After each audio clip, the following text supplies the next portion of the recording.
नमस्कार, जय श्री राम। आज के वीडियो में हम अध्ययन करेंगे विशेषण का।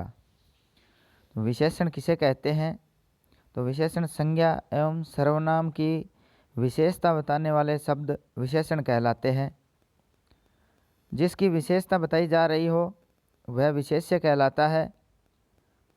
एग्जाम्पल के तौर पर है रमन काला लड़का है और दूसरा है भूरा कुत्ता जा रहा है। इसमें विशेषण शब्द है काला और भूरा और विशेष्य है रमन और कुत्ता। ये दोनों यहाँ पर विशेष्य है और इनकी विशेषता है यह विशेषण है। इसके बाद नोट, संज्ञा के साथ नामक, सा, रूपी, संबंधी आदि शब्द प्रयोग करके हम विशेषण बनाया जा सकता है। एग्जाम्पल के तौर पर जैसे है फूल सा शरीर है और कर्ण नामक पुत्र की प्राप्ति हुई। यहाँ फूल खुद संज्ञा है लेकिन इसके साथ सा शब्द का प्रयोग करने से यह विशेषण बन गया फूल सा शरीर।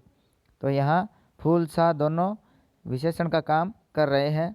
नीचे वाले में कर्ण नामक पुत्र की प्राप्ति हुई। कर्ण खुद एक संज्ञा है लेकिन इसके साथ में नामक लग गया तो कर्ण नामक ये विशेषण का काम कर रहा है, पुत्र की विशेषता बता रहा है।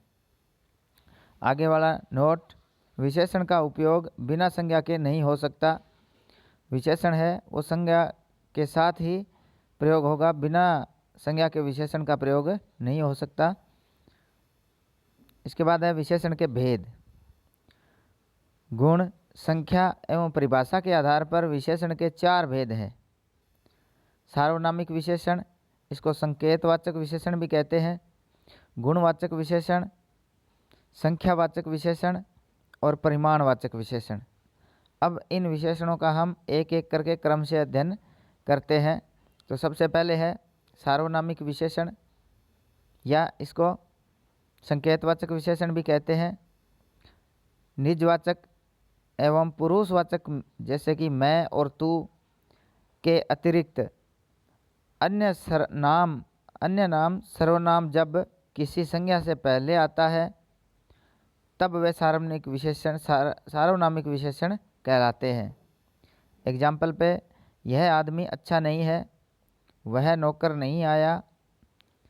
तो यह आदमी जब संज्ञा के पहले जब साथ में जब सर्वनाम का प्रयोग होता है तो वह सार्वनामिक विशेषण कहलाता है। तो आदमी संज्ञा है और उसके पहले यहाँ सर्वनाम का प्रयोग हो गया तो यह आदमी, तो आदमी की ओर इशारा कर रहा है तो यह सार्वनामिक विशेषण या संकेतवाचक विशेषण कहलाता है।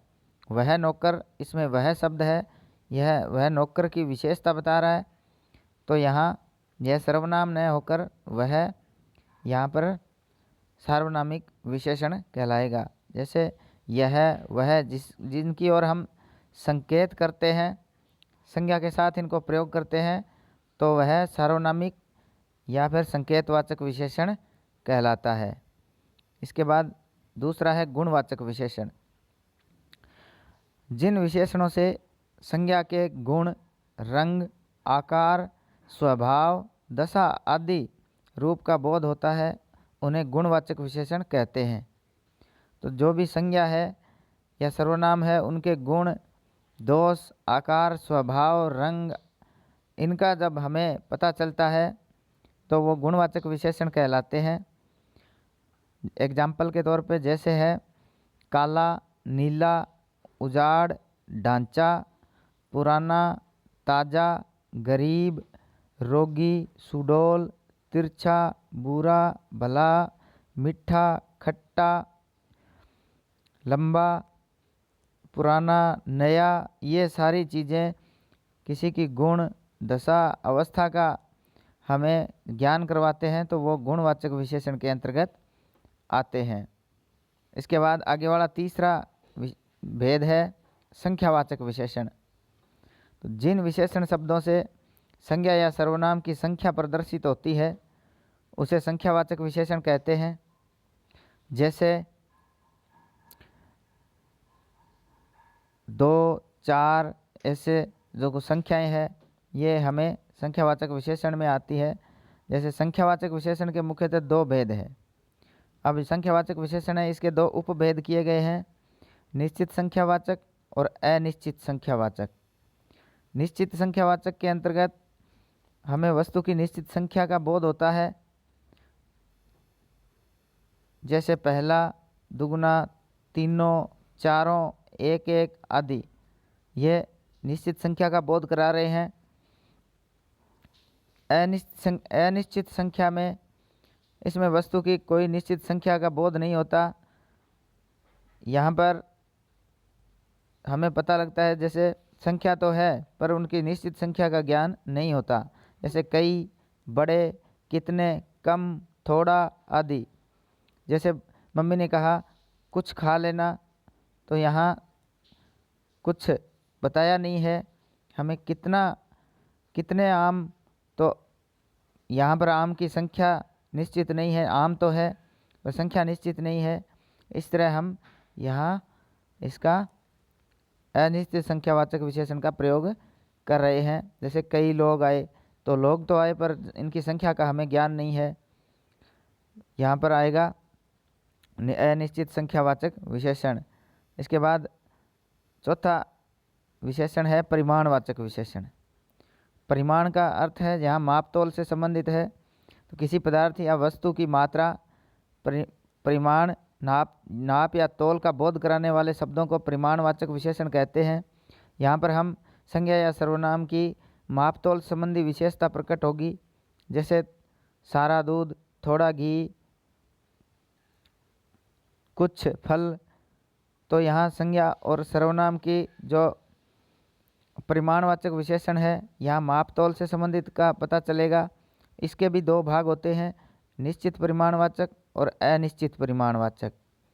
तो यहाँ निश्चित परिमाणवाचक और अनिश्चित परिमाणवाचक में यहाँ होगा, निश्चित में तो मात्रा फिक्स होगी, जैसे पाव दूध, 250 ग्राम चीनी, 2 किलो चावल, तो ये निश्चित परिमाण हो गया। अनिश्चित में कुछ फल, थोड़ा सा दही, इस तरह अनिश्चित परिमाणवाचक विशेषण के अंतर्गत आते हैं।